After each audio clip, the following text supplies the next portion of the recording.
for quite some time now, and it's even been admitted to that the MCU's approach to their Marvel properties was to seek out screenwriters who had no knowledge of Marvel Comics. In fact, apparently, if you came in saying, I'm a big fan of Marvel and the Avengers, the Fantastic Four, whatever, uh, you got a don't call us, we'll call you.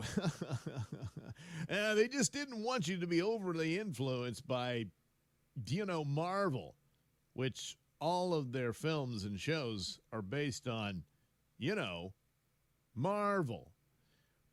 Well, a similar thing appears to have happened with Daredevil, as here we are at Cosmic Book News with the headline, Marvel told Daredevil Born Again creatives not to watch the Netflix show.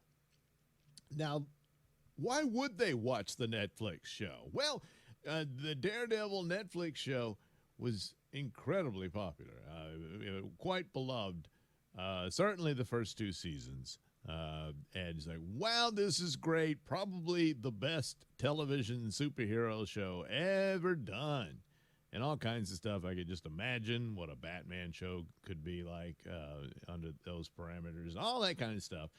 And, but then it ended. And, it came back. We got the same guy, in the suit. We got Vincent D'Onofrio back as Kingpin. Oh, boy, this is going to be great.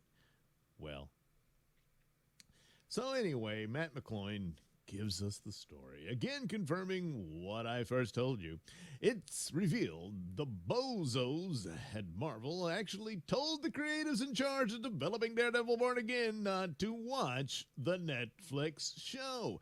Gee, I guess that's why it doesn't really line up with it, huh? Recall how Marvel also told its execs not to read the comics while developing shows about comic books. And of course, Sam Raimi never watched WandaVision while developing Doctor Strange in the Multiverse of Madness, which is basically the follow-up to WandaVision. Yeah, stupid, huh? Regarding Daredevil Born Again, the editors who worked on the show confirmed that the original plan was to have the series be a lot different than the popular Netflix series. Feige put Charlie Cox in the goofy She-Hulk show, so that was the plan for the MCU's Daredevil. However, due to the big failure of Feige's post-in-game approach, including massive bombs on DP with Secret Invasion, the decision was made to retool Daredevil Born Again. Yeah, but too late. Yeah? You produced a turd, and then you thought, oh, my God, we got to polish this. Yeah. Well, speaking with Awards Radar, editor Stephanie Philo revealed Daredevil was originally going to be different, and they were told not to watch the Netflix series. All right. The original take on it was to lean way away from the Netflix Daredevil show. They actually told us not to watch the Netflix show because they didn't want to. They didn't want to affect how we were editing it. Once we restructured everything and figured out we would do a different take on it, we dove back into the Netflix side of things. We were able to use temp music from that Netflix series and get back to that darker vibe. You needed to scrap everything and start over. But spent a lot of money already. Didn't have time to do that. So polish the turd. Yeah. Likewise, Cedric Naran-Smith, who also served as an editor, confirmed they retooled Daredevil Born Again. Sometimes we would iterate these episodes and would be asked at times to intercut these scenes. We thought intercuts would not work because they weren't intended to be intercut.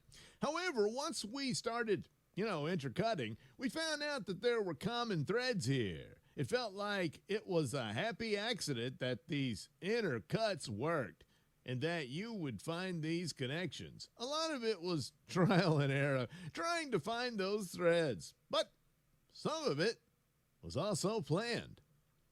Yeah. It's kind of nice to have a plan before you start, though, don't you think? Plans like, the pitch, the outline, and of course, most importantly, the script. But anyway, ultimately, it seems they didn't go far enough in fixing Daredevil Born Again. No. Again, you can't polish a turd. I don't care what threads are at it, as it's one of the least watched MCU shows on DP. And I'll do, again, the little caveat. I think that's the Marvel brand overall, because no one knew for sure what the show would be. But the Marvel brand is so badly stained, Marvel fans didn't show up. That's a big problem going forward. That's bad news for Fantastic Four and so forth. Well, yeah, that Deadpool Wolverine thing was a Deadpool Wolverine thing, and that's it. You don't have any more of those in your pocket except maybe the Spider-Man movie. Anyway, hopefully things continue to improve with Season 2, which is in development. Kristen Ritter is confirmed back as Jessica Jones. It looks like they're going to set it up to where Kingpin is Trump, and somehow he's captured the entirety of New York City, and the outside country can't do anything about, but it's really bizarre and stupid. I sincerely doubt that it's going to be any better. But anyway, the series also brought back John Bernthal as the Punisher, who is currently developing a Punisher special for DP. And it was recently confirmed Bernthal will be starring in Spider-Man 4. Punisher's first appearance in the comics is The Amazing Spider-Man, number 129. So there you go. Maybe there's good news for Punisher. I don't know. And perhaps they've had time to learn their lesson from this crap they did to Daredevil. And so the Punisher special won't be so bad. It might actually be special. But then again, the overall stench of MCU is such, maybe no one will watch that either. Yeah. But anyway, continuing on with this attitude of, hey, don't read anything about the character we're working on, seems Marvel turned down original Blade Writer's offer for help. Considering this movie has been stuck in production hell for years. I mean, I think it was last year I was reading an article where it explained that Marshall Ali was like 45 when he was cast. I think he's 50 now. And there's still no Blade movie. Well, anyway, in a follow-up to the story from just last week, it's learned that Marvel turned down original Blade writer David S. Goyer's offer to help on the I always get his name wrong. Marshala, I think. Ali reboot that has been in development hell for 6 years. This time, while speaking with Variety, Goyer reveals he actually had his agent contact Marvel about the new Blade movie. However, Goyer says Marvel said they didn't want his help.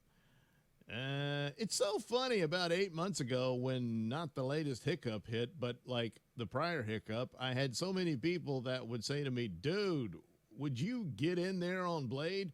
Would you just get in there, whether it be friends or fans or people on social media, said Goyer. According to Goyer, Marvel told him they finally got Blade right. And I wasn't even really thinking about it, but then I had my agent call Marvel and say, do you guys need any help? And they said, we love you, but we think we've cracked it now and we're in a good place. And then the latest thing happened, and so no, they haven't contacted me. Goyer said he's not sure what's going on behind the scenes with the latest Blade project. Well, neither does Marvel, but mentioned he'd consider writing the script if Marvel reached out, despite being mostly done with superhero films.